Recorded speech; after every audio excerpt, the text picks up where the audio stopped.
Hello friends, welcome back to cook life kitchen. આજે આપણે બનાવીશું બાળકોથી લઈ મોટા બધાને ખૂબ જ ભાવતા એવા ઉત્તરાયણ સ્પેશિયલ મમરાના લાડુ. તો બહારથી એકદમ ક્રિસ્પી, પરફેક્ટ માપ અને પાયો લેવાની રીત સાથે બનાવીશું કે પહેલી વાર બનાવતા હશો ને તો પણ તમારા લાડુ આટલા ટેસ્ટી બનશે. તો હવે સૌથી પહેલાં ક્રિસ્પી મમરાના લાડુ બનાવવા માટે અહીંયા મેં લીધા છે 1 બાઉલ ભરીને મમરા. તો તમે ઘરમાં જે મમરા વાપરતા હોય ને તે તમે અહીંયા લઈ શકો છો. આ રીતે મમરાને હવે એક ચાળામાં આપણે એકદમ સારી રીતે ચાળી લઈશું. તો અહીંયા મમરાને ચાળીને સાફ કરીને લેવા ખૂબ જ જરૂરી છે. જો કંઈ કચરો હોય ને તો પહેલાં તે નીકળી જાય.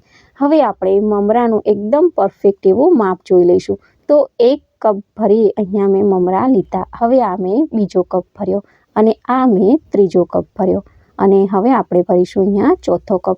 તો કુલ મેં અહીંયા 4 કપ ભરીને મમરા લીધા છે. તો તમારે અહીંયા ઘરમાં રહેલી કોઈ પણ એક વાટકીનું માપ સેટ કરી અને મમરા લેવાના. અને હવે આપણે લઈશું ગોળ. તો અહીંયા મેં જે ગોળ લીધેલો છે તે આ રીતનો જે લાલ ગોળ આવે, મલાઈ ગોળ આવે તે લીધેલો છે. તમે કોઈ પણ વેરાયટીનો ગોળ અહીંયા લઈ શકો છો. કોલ્હાપુરી ગોળ હોય તે પણ તમે અહીંયા લઈ શકો છો. ગોળને એકદમ સારી રીતે આ રીતે ચોપ કરી લઈશું. તો આ રીતે ગોળ સમારી અને પછી લઈશું ને તો ગોળ ઝડપથી મેલ્ટ થઈ જશે. આ રીતે બધો ગોળ આપણે સમારી લીધો. હવે આપણે ગોળનું માપ જોઈ લઈએ. તો આપણે 4 કપ મમરા લીધેલા છે. તો 3 કપ મમરાએ 1 કપ ભરી અને ગોળ લેવાનો. તો અહીંયા મેં 4 કપ મમરા લીધા એટલે હું થોડો ગોળ વધારે તો 1.25 કપ જેટલો મેં અહીંયા ગોળ લીધેલો છે. જો તમે ઓછું ગળ્યું ખાતા હોય તો તમારે 2-3 ચમચી જેટલો ગોળ અહીંયા ઓછો લેવાનો. અને હવે આપણે એક કઢાઈને ગેસ પર ગરમ કરવા મૂકીશું અને ગેસની ફ્લેમને એકદમ લો રાખીશું. અને આપણે જે માપના મમરા લીધા ને તે આમાં ઉમેરી અને મમરા જ્યાં સુધી ક્રિસ્પી ના થાય ને ત્યાં સુધી આપણે આ મમરાને શેકીશું. તો જ્યારે પણ મમરાના લાડુ બનાવવાના હોય ને ત્યારે મમરાને આ રીતે ક્રિસ્પી કર્યા પછી જ મમરાના લાડુ બનાવવાના. એટલે લાડુ એકદમ ક્રિસ્પી એવા બને.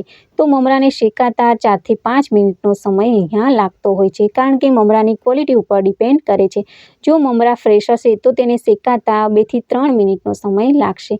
પણ જો મમરા વધારે પડતા જૂના હશે તો એમાં ભેજ વધારે હોય એટલે તેને શેકાતા 4 થી 5 મિનિટનો સમય લાગે. અને હવે તમે જોઈ શકો છો કે મમરા એકદમ ક્રિસ્પી એવા થઈ ગયા છે. તો આ રીતે હાથથી તેને પ્રેસ કરીએ ને તે ભૂક્કો થઈ જાય ને એટલે સમજવાનું કે મમરા એકદમ ક્રિસ્પી એવા થઈ ગયા. હવે આપણે આ મમરાને એક બાઉલમાં કાઢી લઈશું. અને હવે એક નોનસ્ટિક કઢાઈને ગેસ પર ગરમ કરવા મૂકીશું અને તેમાં ઉમેરીશું 1 ચમચી જેટલું ઘી. તો થોડું ઘી ઉમેરવાથી લાડુ શાઇન પણ કરશે અને લાડુનો ટેસ્ટ પણ સરસ આવશે. પણ જો અહીંયા પાણીનો ઉપયોગ કરીશું ને તો લાડુ થોડા સમય પછી પોચા પડી જતા હોય છે. તો ખાસ આ વાતનું તમે અહીંયા ધ્યાન રાખજો. અને ઘી ગરમ થઈ જાય એટલે આપણે જે માપનો ગોળ લીધો તે આપણે આમાં ઉમેરી દઈશું અને ગોળને એકદમ સારી રીતે ચલાવતા મેલ્ટ કરી લઈશું. અને અહીંયા ગેસની ફ્લેમને પણ મેં એકદમ લો રાખેલી છે. તો આ રીતે લો ફ્લેમ ઉપર જ આપણે ગોળનો પાયો કરવાનો છે.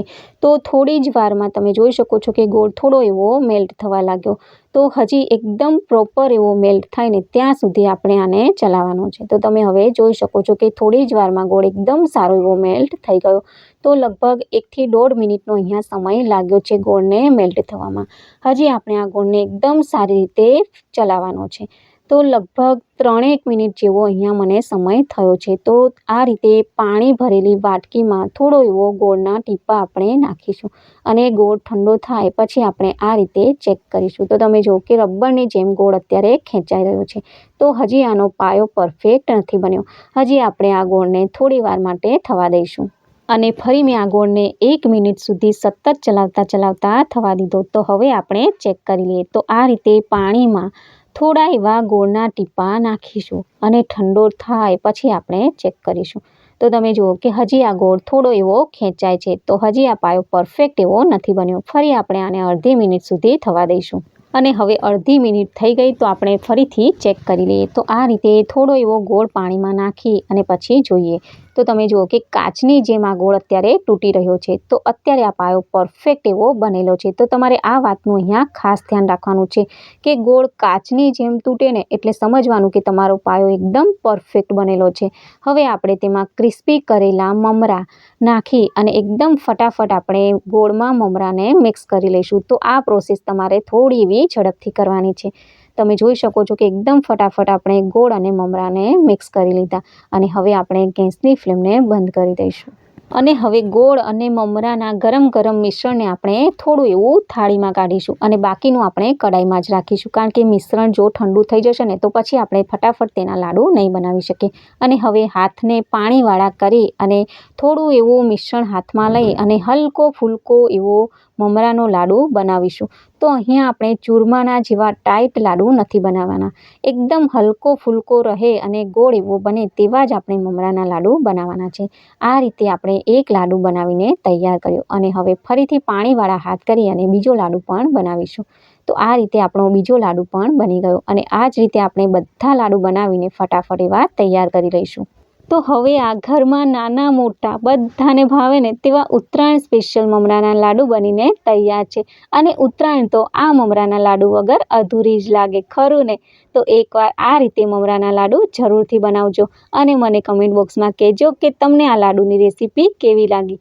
રેસીપી ગમી હોય ને તો વિડીયોને લાઇક કરજો અને વધારેમાં વધારે શેર કરજો. અને આવી જ નવી રેસીપીઓને જોવા માટે મારા ચેનલને સબસ્ક્રાઈબ કરી અને બાજુમાં આપેલ ઘંટીને પ્રેસ કરજો.